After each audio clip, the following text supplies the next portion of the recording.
Welcome back, adventurers. Welcome back. Thank you for joining in here at Noel's Landing out by the river. And I tell you what, doesn't that river look gorgeous? So peaceful, so calm, so deadly. People used to make fun of me for drinking energy drinks all the time, and my comment was, this energy drink is far less lethal than water is.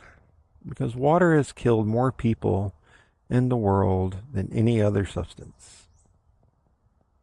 Yep, too much water and you drown. Too little water, you dehydrate.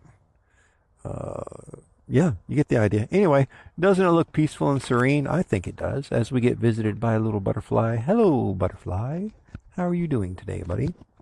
Well, like I was saying, I appreciate y'all joining in here by the river as I'm getting ready to head back up and into, let me get this other microphone in place. There we go.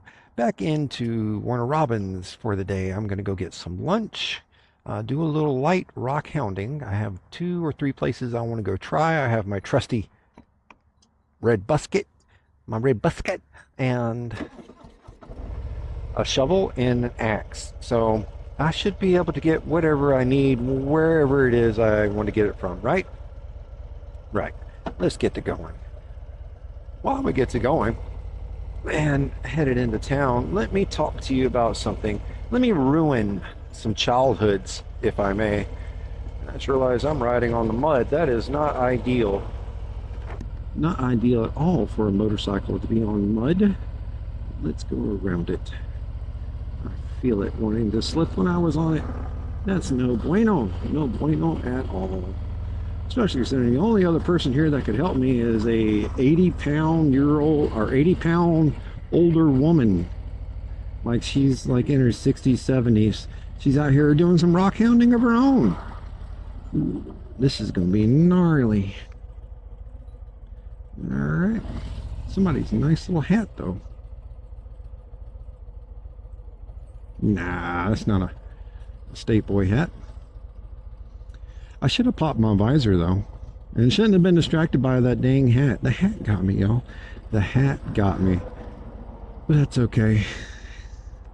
I will get out of here as soon as we get a clearing. What I will do, however, is get where I can see a little bit better. Creep, creep, creep, creep, creep, creep, creep, creep, creep, creep, creep, creep. Now I can see.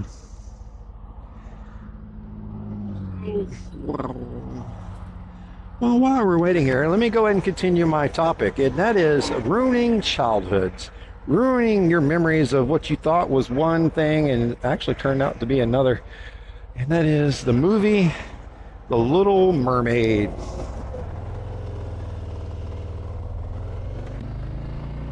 Now, if you had parents like I did, blessed, you watched every single Disney movie that came out, when it came out, as it came out. And then you followed up and got it on VHS so you could watch it all the time. Well, back in my younger years, in my days, there was a movie that came out that everyone fell in love with. And that was The Little Mermaid. And I can see why. It's a little preachy, but it's got a lot of good singing in it, and the storyline kind of teaches you something, you know what I'm saying? But the problem everyone seemed to have with it is the artist that designed the cover for this movie apparently had a obsession with phallics, right? With male genitalia shaped objects. And apparently all across the cover of this Disney movie, this kids movie designed for nothing more than to entertain children, had penises all over it, hidden in the castle. Like the spires, the tips of each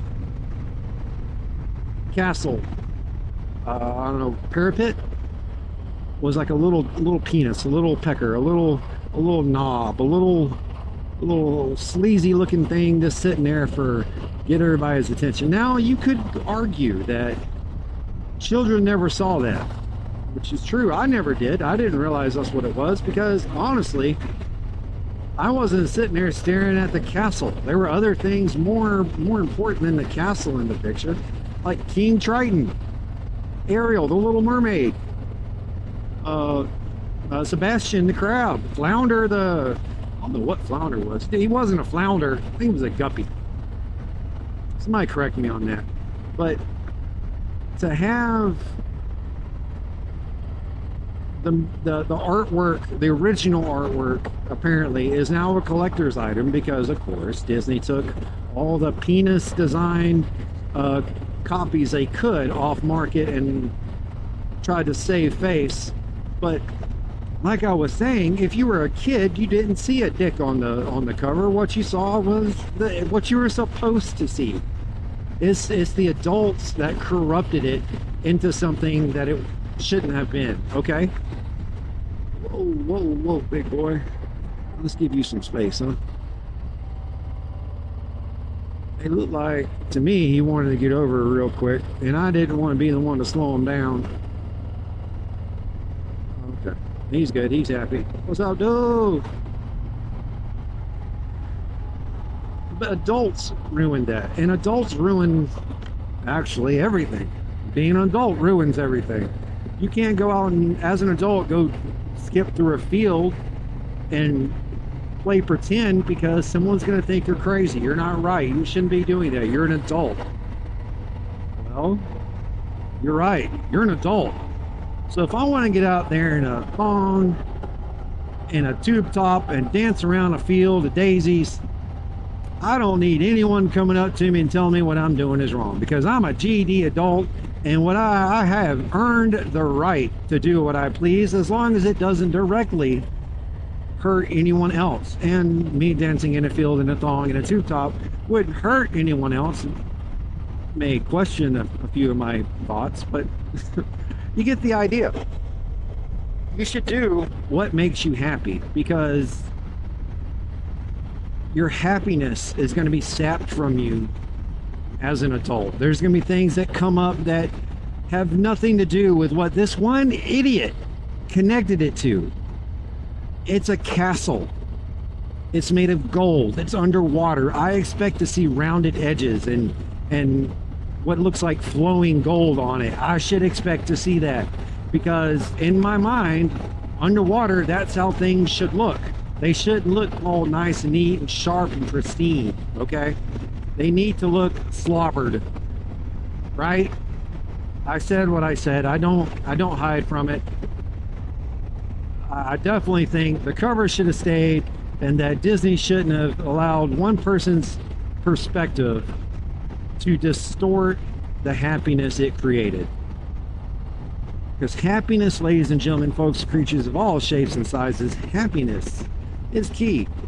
And happiness is what David and Cindy do, or help do, at Forgotten Angels. They help provide happiness by bringing in these homeless and hopeless young adults. And what I mean by homeless and hopeless, let me paint the picture for you like this. Imagine it's your 18th birthday. You've been looking forward to this for 17 plus years. You're now an adult. You can do things that you couldn't do before. You're now expected to do things that you didn't do before. You're now accountable for yourself, right? Well, if you're a foster kid in Florida, there's a good chance that you're now homeless, because on your 18th birthday, a day of celebration, a day where you're pronounced an adult, you are also pronounced homeless, because the state will no longer pay your foster parents to take care of you. Not that they really took care of you to begin with, because all they did was put a roof over your head and made sure you had a bed to lay in and air conditioning. They didn't do any of the real parenting things that most of us have had the honor of going through. True parents that actually care what you're doing in day or night, what your grades look like, how successful you're doing in other activities like your extracurriculars. They spend time and try to teach you things that, quite frankly, your parents should teach you. And David and Cindy take these young men and women who have been made homeless and hopeless because they don't have a chance at creating a future for themselves. They bring them in and provide the happiness, the home, the shot at hope of becoming functioning members of society, members that can contribute to not only their own household, but can help spread positivity, spread happiness to other homes and throughout their community. That is what David and Cindy do down at Forgotten Angels. They create opportunities for happiness.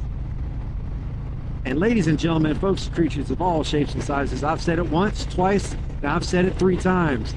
And I'll be honest with you, I've said it in so many other videos that I can't tell you how many times I've actually said it, but happiness is key. Finding what makes you happy, finding what brings you cheer in your day is key. Because it doesn't matter if you have the shiniest dime or a gold-plated nickel or a Cadillac Escalade like in front of me here. It doesn't matter what you have. As long as what you have can provide you happiness. As long as you can find happiness in where you're at in your life and what you've accomplished. Because let's be honest, you're going to, just like Hooligan says in his videos, you're going to live with yourself a lot longer than anybody else. So you best find out what makes you happy. And you best work at being a happy individual. Because in the end, you are you. You are by yourself and you will be held accountable for your own happiness. Don't look for others for happiness. Look for yourselves. Once you can find happiness in yourself, then you can begin to spread happiness to others. So reach out to David and Cindy. Reach out to Forgotten Angels. See what you can do for them. See if there's anything you can do that can offer them some support. Buy a raffle ticket or donate. Donate some money. Donate some time. Donate a bike to be raffled off, just like so many others have done. And give it a shot at providing some happiness for somebody else. You know what I'm saying, guys? A shot at happiness. And let's say Possum Southern Rescue is what you need to be into, because fur babies are your jam. Fur babies and dogs and canines of all shapes and sizes are what gets you into a happy spot. Well, if you're like me and dogs do bring you happiness, then Possum Southern Rescue is the place to go. In fact, I've gone to Possum Southern Rescue for 3 separate canines. That is my Cerberus, my Twiggy, and now my little Whiskey. Whiskey is the newest addition, and he is a delight. He has been adopted, and brought into the pack, and he is one with the pack now. Ladies and gentlemen, folks, creatures all shapes and sizes. So, take a little time of your own. Reach out to Possum Southern Rescue. See if you can donate a bag of dog food or adopt a dog of your own. If nothing else, ladies and gentlemen, buy the dogs a bone. And on that note, I'm going to let y'all go. I'm going to keep riding around. There's a few turns I want to make, and I don't want y'all to see me make them. All right, y'all. Y'all take care.